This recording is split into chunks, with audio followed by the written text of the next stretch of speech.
नमस्कार दोस्तों, शिक्षाकुल YouTube channel पर आपका एक बार फिर से हार्दिक स्वागत एवं अभिनंदन। आज के इस वीडियो में हम पढ़ेंगे राजस्थान का भौतिक स्वरूप। और ये जो राजस्थान का भौतिक स्वरूप है वो हम पढ़ेंगे राजस्थान माध्यमिक शिक्षा बोर्ड की राजस्थान अध्ययन की जो पुस्तकें हैं उसी के अनुसार। तो कक्षा 6 का ये पाठ नंबर 6 है, राजस्थान का भौतिक स्वरूप। और बहुत इम्पोर्टेंट पाठ है। अगर आप कोई भी राजस्थान की परीक्षा देते हैं तो बहुत ही महत्वपूर्ण पाठ है उसके लिए ये। और ये जो पुस्तकें हैं ये कितनी महत्वपूर्ण हैं, जैसा कि अगर आपने एक एग्ज़ाम दिया हो राजस्थान हाई कोर्ट का एलडीसी का, तो उसमें जो प्रश्न पूछे गए हैं राजस्थान जीके के वो सीधे के सीधे इन्हीं पुस्तकों से बिना ऑप्शन चेंज किए पूछे गए हैं। तो मैं आपसे ये कहूँगा कि ये जो पुस्तकें हैं ये आप कोई भी एग्ज़ाम की तैयारी कर रहे हैं राजस्थान से संबंधित, तो इनको आप ज़रूर पढ़ें। इसके अलावा फिर आप कुछ और पढ़ें। ये सबसे पहले पढ़ें क्योंकि यहाँ पर सरल तरीके से समझाया गया है। उसके बाद आप कठिन स्तर की ओर कोई एक गाइड पढ़ सकते हैं। ठीक है, एक गाइड आप पढ़ें क्योंकि उसमें आपके सिलेबस के अकॉर्डिंग मैटर मिल जाएगा पूरा। लेकिन यहाँ पर बहुत ऐसी चीज़ें मिलती हैं बारीक जो सीधी की सीधी पेपर में पूछी जाती हैं।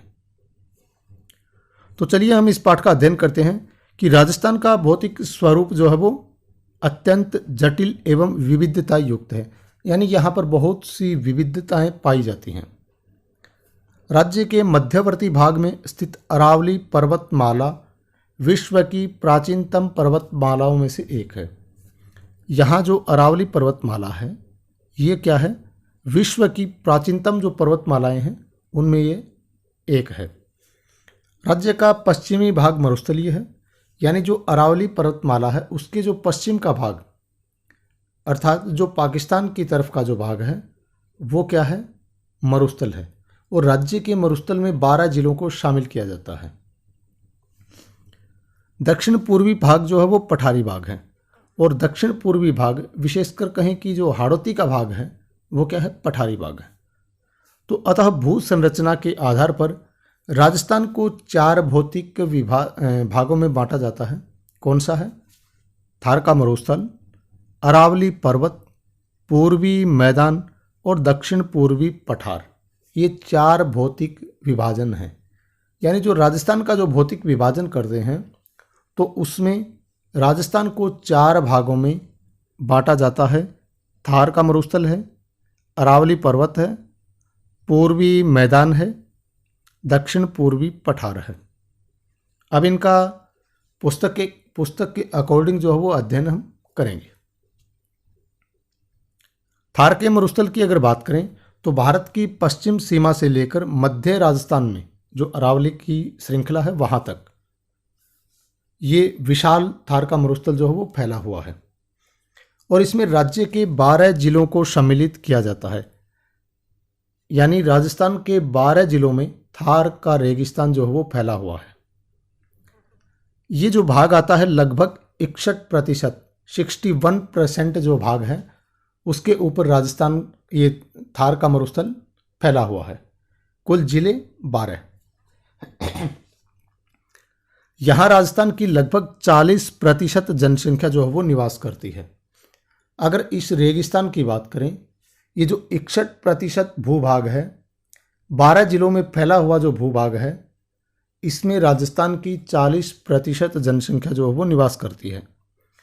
और ये मरुस्थल विश्व के अन्य मरुस्थलों की तुलना में अधिक जनघनत्व, यानी अन्य जो देशों में मरुस्थल हैं विश्व के कहीं पर भी, मान लीजिए दक्षिण अफ्रीका में है कालाहारी मरुस्थल है, सहारा मरुस्थल है, ऑस्ट्रेलिया के मरुस्थल हैं, या अन्य कहीं पर भी जो विश्व के मरुस्थल हैं, अगर उन मरुस्थलों से इस थार के मरुस्थल की तुलना की जाए, थार का मरुस्थल पाकिस्तान में भी है, अगर थार के मरुस्थल की तुलना की जाए तो यहाँ पर क्या होता है, सबसे अधिक जनघनत्व है, सबसे अधिक पशु घनत्व है, वर्षा, खनिज विविधता, वनस्पति, कृषि, सिंचाई, सर्वाधिक जैव विविधता आदि यहाँ पर पाए जाने के कारण इस मरुस्थल को सबसे धनी मरुस्थल कहा जाता है। ये जो मरुस्थल है यहाँ पर सर्वाधिक जनघनत्व, पशु घनत्व, कृषि, सिंचाई, खनिजों की विविधता, तो इन सब जैव विविधताओं से युक्त होने के कारण इसको विश्व का सर्वाधिक धनी मरुस्थल कहा जाता है। किसको? थार के मरुस्थल को। अब ये जो थार का मरुस्थल है, इसमें जहाँ पर बड़े बड़े टीले हैं, मरुस्थल जहाँ पर बहुत ज़्यादा है, तो वो जो ज़िले हैं जैसे बाड़मेर, जैसलमेर और बीकानेर, यहाँ जो रेतीला मरुस्थलीय भाग है उसको ग्रेट इंडियन डेजर्ट यानी भारतीय महामरुस्थल उसको कहा जाता है। और इस क्षेत्र में रेतीली मिट्टी व रेत के टीले, बहुत ज़्यादा टीले यहाँ पर पाए जाते हैं। और ये जो टीले हैं ये हवा के साथ अपना स्थान बदलते हैं। जैसे हवा चलती है तो ये रेत आगे आगे खिसकती रहती है, और इसी कारण ऐसा भी हो रहा है कि ये मरुस्थल जो है वो आगे की तरफ बढ़ रहा है। और ये जो बालू का स्तूप है इनको स्थानीय भाषा में धोरे कहा जाता है। बड़े बड़े जो बालू का स्तूप हैं उनको।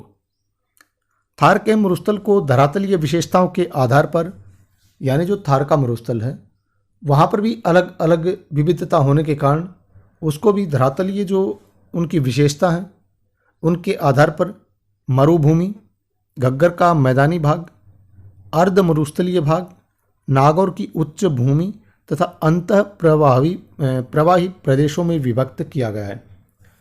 तो ये जो थार का मरुस्थल है इसको भी फिर अलग अलग भागों में बांट दिया गया है।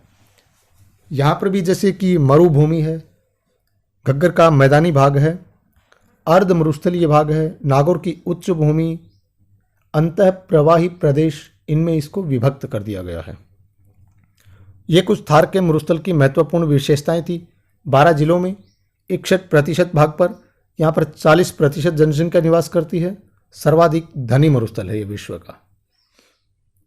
आगे दूसरा जो भाग है इसका वो है अरावली पर्वतीय प्रदेश। एक मैप में भी इसको हम देखेंगे।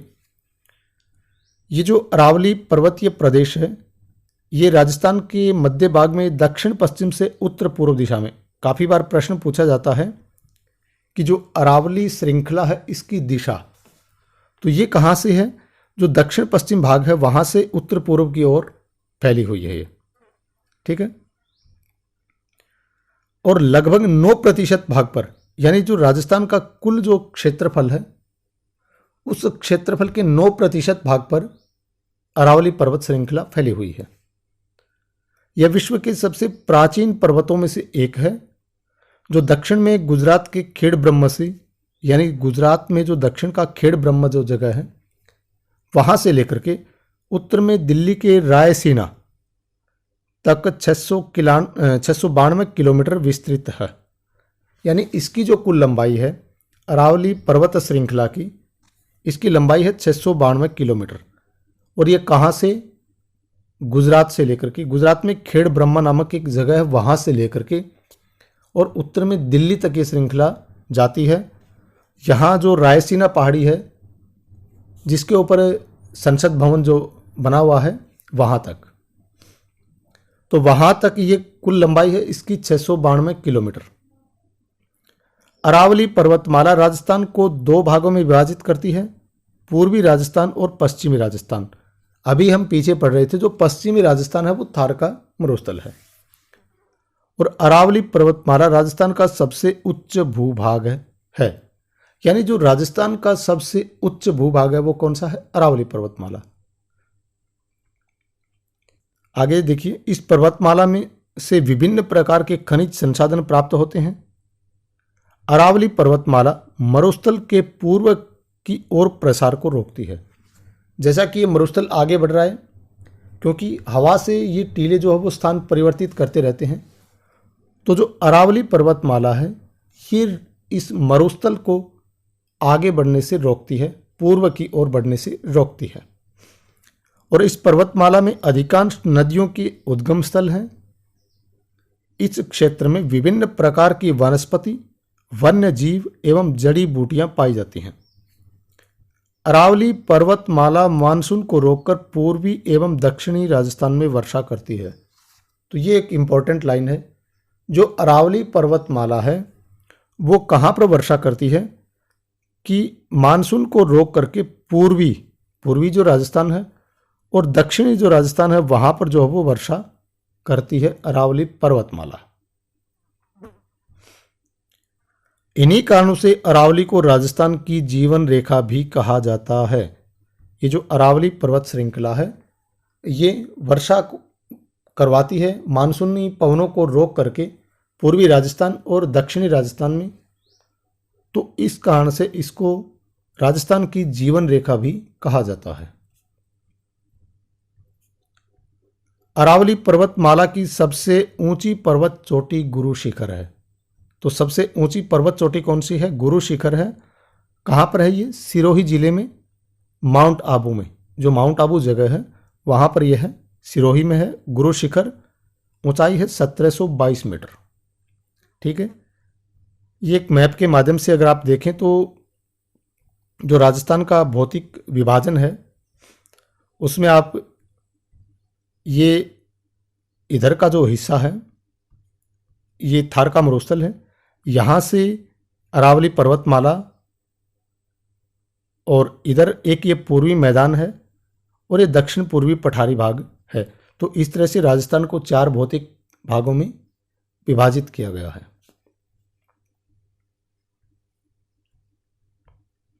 अगला है पूर्वी मैदान। राजस्थान का पूर्वी मैदानी भाग जो हो चंबल, बनास, बाणगंगा वह उनकी सहायक नदियों द्वारा निर्मित है। तो ये जो मैदान है पूर्वी मैदान, इसमें क्या है? चंबल, बनास, बाणगंगा और इनकी जो सहायक नदियां हैं उनसे निर्मित ये मैदान है, जो विस्तृत रूप से गंगा के मैदान का ही प्रवाह है। यानी ये जो भाग है वो गंगा का मैदान, गंगा का जो प्रवाह है उसी का भाग है। क्योंकि ये जो नदियां हैं, जैसे चंबल नदी जो है वो अंत में जाकर के यमुना में मिल जाती है और फिर यमुना जो है वो गंगा में मिल जाती है, उसी की सहायक नदी है। तो ये गंगा नदी का प्रवाह क्षेत्र आता है पूरा। आगे देखिए, ये राज्य की कितने प्रतिशत? 23% भाग पर फैला है। चंबल नदी के आसपास कोटा से धौलपुर तक, कोटा का जो क्षेत्र है, कोटा जो जिला है वहां से लेकर के धौलपुर तक क्षेत्र नाली अपर्दन के कारण अत्यधिक उबड़ खाबड़ हो गया, जिसे चंबल के बीहड़ या डांग या उत्खात भूमि या बैडलैंड टोपोग्राफी के नाम से जाना जाता है। देखिए, ये प्रश्न काफ़ी बार पूछा जाता है। जो चंबल के जो बीहड़ हैं वो कहाँ से कहाँ तक? कोटा से धौलपुर तक। कोटा से धौलपुर तक का जो चंबल नदी का भाग है वो अत्यधिक कटाव के कारण इसको बोलते हैं उत्खात भूमि, या फिर इसको बीहड़ या फिर डांग क्षेत्र, या फिर अंग्रेजी में भी इसका नाम आ जाता है बैडलैंड टोपोग्राफी। तो इसके नाम से इस क्षेत्र को जाना जाता है। कि कई बार पूछा जाता है कि डांग क्षेत्र किस नदी का वो है, भाग है? तो ये चंबल नदी का, यानी कोटा से धौलपुर तक जो चंबल नदी है, जो उसका कटाफटा जो अत्यधिक उबड़ खाबड़ तट है उसके कारण इसको डांग क्षेत्र, उत्खात भूमि या फिर बीहड़ के नाम से जाना जाता है। आगे देखिए कि राजस्थान के सबसे उपजाऊ एवं सर्वाधिक जनघनत्व वाले इस क्षेत्र में राजस्थान की लगभग 40% जनसंख्या निवास करती है। ये जो मैदान है ये राजस्थान का सर्वाधिक उपजाऊ मैदान है। यहाँ पर राजस्थान की लगभग 40% जनसंख्या निवास करती है। कितने प्रतिशत भूभाग पर? 23% भूभाग पर। 23% भूभाग के ऊपर राजस्थान की 40% जनसंख्या निवास करती है, जबकि थार का जो मरुस्थल है वो 61% भूभाग पर 40% जनसंख्या निवास करती है। तो ये जो भूभाग है, कौन सा? जो पूर्वी मैदान है, ये अत्यधिक घना बसा हुआ मैदान है। राजस्थान के दक्षिण भाग में बांसवाड़ा व प्रतापगढ़ जिलों में माही और सहायक नदियों द्वारा निर्मित कुछ मैदानी भाग हैं, जिन्हें माही के मैदान के रूप में जाना जाता है। यानी जो दक्षिणी भाग है उसमें बांसवाड़ा और जो प्रतापगढ़ जिले हैं वहाँ पर माही नदी बहती है। तो वहाँ का जो मैदान है, उनके जो उस नदी के द्वारा जो निर्मित मैदान है उसको माही का मैदान कहते हैं। या फिर 56 गांवों का समूह एवं 56 नदी नालों से निर्मित मैदान के कारण इसको 56 का मैदान भी कहा जाता है। तो जो 56 का मैदान है ये माही नदी के द्वारा एवं उसकी सहायक नदियों के द्वारा निर्मित मैदान है। बांसवाड़ा और प्रतापगढ़ का जो भूभाग है 56 नदी नालों एवं 56 गांवों का जो समूह है ये 56 का मैदान कहलाता है। अगला जो भाग है दक्षिण पूर्वी पठार, कि राजस्थान के दक्षिणी पूर्वी भाग को प्राचीन काल में हाड़ा वंशी शासकों का क्षेत्र होने के कारण हाड़ौती का पठार जो है वो कहा जाता है। जो हाड़ौती का पठार है, दक्षिण पूर्वी पठार जो है वो हाड़ौती का पठार है।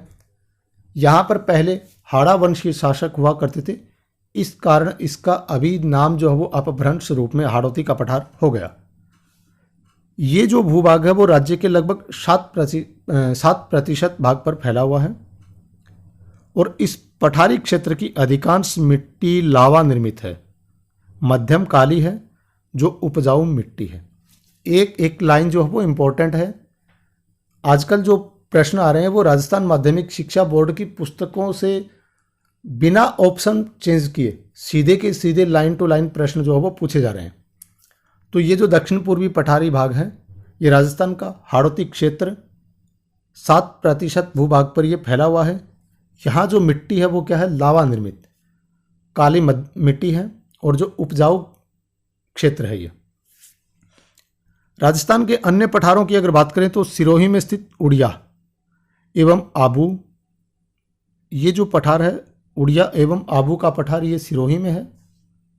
उदयपुर एवं राजसमंद में स्थित भोराट का पठार, तो भोराट का पठार कहाँ है, उदयपुर और राजसमंद। बहुत इंपॉर्टेंट है ये, यहाँ से सीधे प्रश्न पूछे जाते हैं। यहाँ तक कि सेकंड ग्रेड फर्स्ट ग्रेड परीक्षाओं में भी प्रश्न सीधे पूछे जाते हैं। चित्तौड़गढ़ में स्थित मेसा का पठार कहाँ है, चित्तौड़गढ़ में।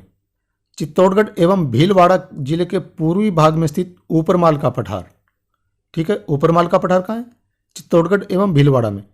उदयपुर एवं प्रतापगढ़ में स्थित लसाड़िया का पठार, ये जो है वो अन्य पठार हैं जो कि बहुत ही महत्वपूर्ण है परीक्षा की दृष्टि से। अगर आप इसका स्क्रीनशॉट लेना चाहें तो इसका स्क्रीनशॉट ले सकते हैं। तो राजस्थान का जो भौतिक विभाजन है उसको 4 भागों में बांटा गया है। उसके बाद बात करें जलवायु चक्र की, तो राजस्थान की जलवायु पर मानसून का स्पष्ट प्रभाव है। प्रदेश की अक्षांशीय स्थिति और भारतीय उपमहाद्वीप में जो उत्तर पश्चिमी स्थिति है उसमें समुद्र से दूरी, अरावली पर्वत की स्थिति और प्रदेश के विस्तार के कारण राजस्थान देश का एकमात्र प्रदेश है जहां 5 प्रकार की जलवायु परिस्थितियां उपलब्ध होती हैं। ऐसा एकमात्र प्रदेश है जहां पर 5 प्रकार की जलवायु जो है वो जलवायु की स्थितियां उत्पन्न होती हैं। यहाँ पे क्या होता है, राज्य के पश्चिम भाग में लगभग 61% जो भाग है वो क्या है, शुष्क है और अर्ध शुष्क मरुस्थलीय जलवायु यहाँ पर पाई जाती है। ये इंपॉर्टेंट चीजें हैं। 61% भूभाग यहाँ पर अर्ध शुष्क मरुस्थलीय जलवायु जो है वो पाई जाती है और वहीं अरावली के पूर्व में जयपुर, उत्तरी पूर्वी जिलों में उप आर्द्र जलवायु, जो उत्तर पूर्व के जिले हैं अलवर, भरतपुर, ये इधर जो जिले हैं, और जयपुर की बात करें तो यहाँ जो जलवायु पाई जाती है वो कैसी जलवायु है, वो है उप आर्द्र जलवायु।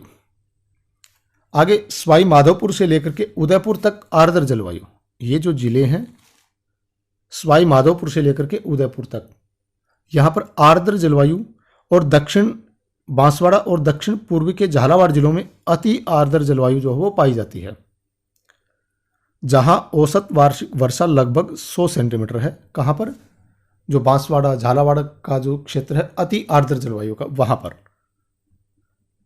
जलवायु की औसत अवस्थाओं के आधार पर यह कहा जा सकता है कि राजस्थान भारत के अन्य प्रदेशों की तुलना में अधिक शुष्क है, क्योंकि यहाँ पर रेगिस्तान बहुत ज़्यादा है, जलवायु विभिन्नता भी बहुत ज़्यादा पाई जाती है।